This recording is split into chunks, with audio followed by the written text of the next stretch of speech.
यह सच्ची घटना उत्तर प्रदेश के बागपत जिले से सामने आई है। यहाँ 17 साल की सानिया ने अपने प्रेमी सागर के साथ घर से भागकर शादी करने की जिद की थी, लेकिन अलग धर्म होने के कारण सानिया के परिवार वालों ने इस प्यार को बर्दाश्त नहीं किया। सानिया के रिश्तेदारों ने सानिया की बेरहमी से हत्या कर दी और उसकी लाश को गांव के ही कब्रिस्तान में दफना दिया गया। सागर के पिता के गुहार पर जब कब्र को खोदा गया तो बेपनाह प्यार और नफरत की दबी हुई कहानी सामने आई।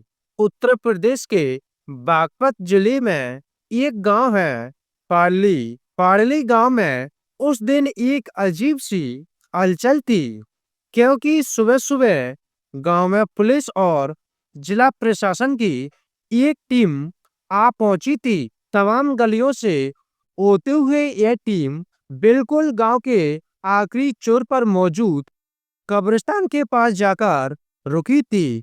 अफसरों का इशारा मिलते ही मजदूर हाथों में कुल्हाड़ और फावड़े लेकर एक खास जगह की खुदाई करने लगे। करीब आधे घंटे तक यह खुदाई चलती है।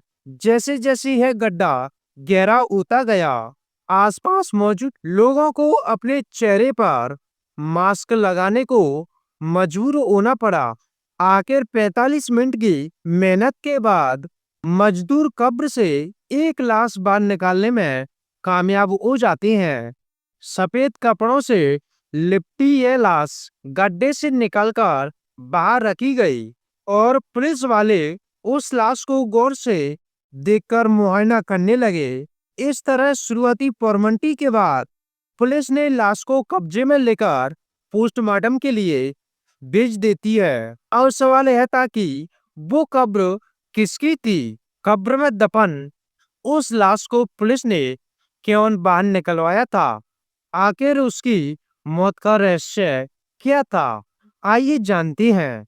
तो इस कहानी की शुरुआत होती है बागपत पुलिस को 23 जुलाई को मिली एक शिकायत से, जिसमें पारडी गांव के रहने वाले एक परिवार ने न सिर्फ एक गांव की ही लड़की की हत्या की आशंका जताई, बल्कि खुद अपनी जान को खतरे में बताया।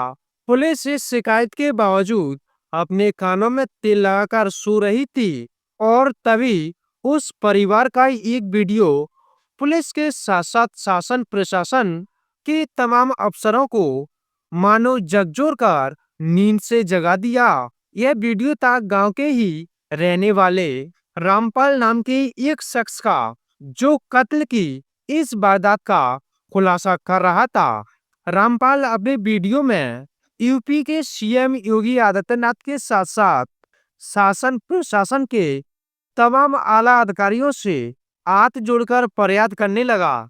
रामपाल असल में 19 साल के एक लड़का सागर काश्यप का पिता है, जबकि गांव में कब्र से जो लाश खोदकर बाहर निकाली गई, वो लाश 17 साल की एक लड़की सानिया की थी। असल में सागर और सानिया अलग अलग समुदाय के होने के बावजूद न सिर्फ एक दूसरे से प्यार करते थे, बल्कि कुछ रोज पहले 16 जुलाई को सानिया सागर के साथ हिमाचल प्रदेश भाग गई थी। सागर हिंदू है, जबकि सानिया मुसलमान। सागर के परिवार के लोग उत्तर प्रदेश के ऊना जिले में रहकर काम किया करते थे। कुछ दिन पहले सागर अपने गांव आया था और फिर सानिया अपने घर से सागर के साथ हिमाचल प्रदेश भाग गई थी। बस फिर क्या था, इसके बाद सानिया के घरवाले दोनों का पीछा करते हुए हिमाचल प्रदेश पहुंच गए और वहां से दोनों को मारते पीटते वापस अपने गांव लेकर आ गए। यहाँ सानिया के घरवालों ने न सिर्फ सागर और उसके परिवार वालों को बंधक बना लिया और बंधक बनाकर उसके साथ पूरे पूरे दिन मारपीट भी की, बल्कि खुद अपनी बेटी के साथ भी वही सलूक किया गया। सानिया के घर वाले, खासकर उसका ताऊ और चचेरे भाई, सानिया की शादी कहीं और करना चाहते थे, जबकि सानिया सागर के साथ ही शादी करने की जिद पर अड़ी थी। ऐसे में पहले 16 और 17 जुलाई को सानिया के साथ मारपीट हुई थी और फिर 23 जुलाई को फिर से सानिया के रिश्तेदारों ने उसे पीटना शुरू कर दिया। हालात यह हुई कि अपनी आंखों के सामने अपनी सानिया पर हो रहे अत्याचार को लेकर खुद सानिया के माता पिता भी घबरा गए थे और उन्होंने अपने रिश्तेदारों से सानिया की जान को बख्श देने की फरियाद भी की थी।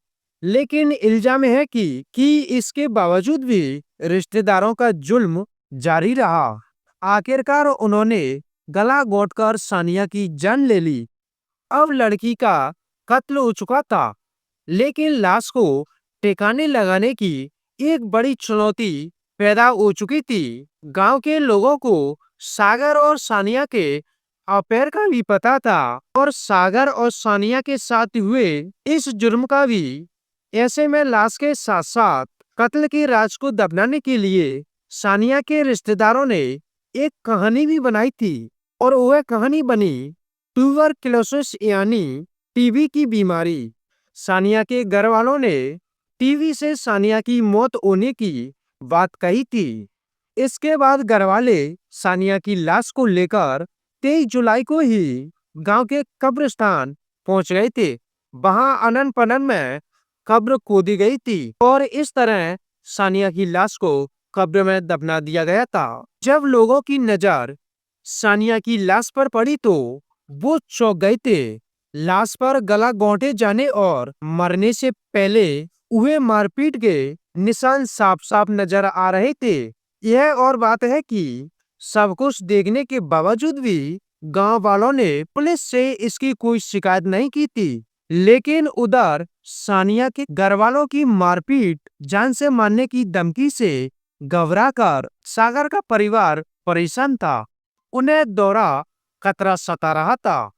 एक तो वो सानिया के घर वालों से ही डरे हुए थे, दूसरा यह कि उन्हें यह लग रहा था कि कहीं कल को कत्ल का मामला खुल गया तो इस मामले में कहीं उन्हें तो ना फंसा दिया जाए। दरअसल सागर के पिता रामपाल ने 23 और 24 जुलाई की रात को ही पुलिस को फोन करके पूरी वारदात की जानकारी भी दी थी। इसके बाद पुलिस ने सानिया के ताऊ मल्लू को तो हिरासत में ले लिया गया, लेकिन कब्र की खुदाई और मामले की छानबीन को लेकर कोई खास कदम नहीं उठाया गया था और तब रामपाल ने वीडियो जारी करके गुहार लगाई थी, जिसके बाद सही मायने में मामले की जांच शुरू हुई थी। जिले के डीएम ने कब्र से लाश को खोदकर बाहर निकालने का हुक्म दिया था और एसडीएम की मौजूदगी में 26 जुलाई को आखिरकार मिट्टी को खोदकर सानिया की लाश को बाहर निकाला गया था।